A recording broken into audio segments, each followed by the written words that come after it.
Here is my electric handbrake setup, which is going on this Series 3 Land Rover. Currently in the released position,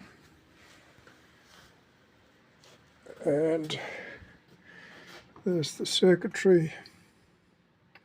It's quite simple.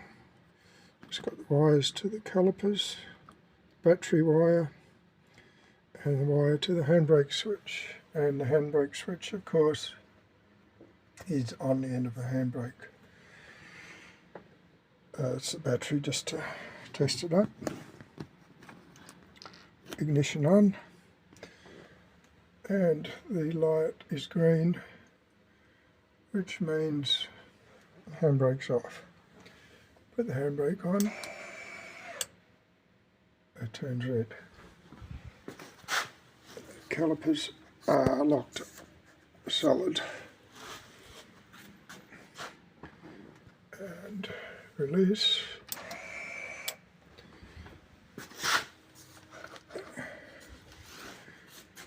And locked on, turns red.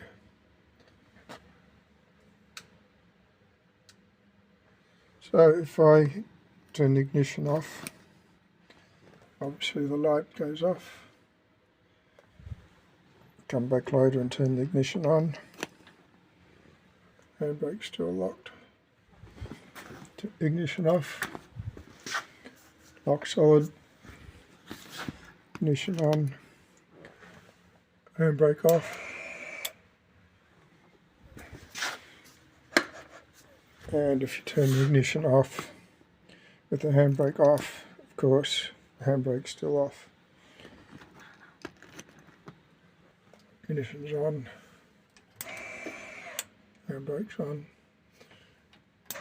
off. You still use it as a normal handbrake. Off. On. And here's something extra good. Handbrakes are locked on. With a normal electronic parking brake, if you want to demount the calipers for servicing, so to change the pads, releasing the handbrake will loosen it, but you need to back the pads right off to change them. Most people undo the servo motors, and there's a nut under there, and you have to wind them, and the pads will back off. And with this, you don't have to do that. Handbrakes on, it's a red light, a couple of really quick pushes, and it goes back these pads right off, so you can take them off servicing.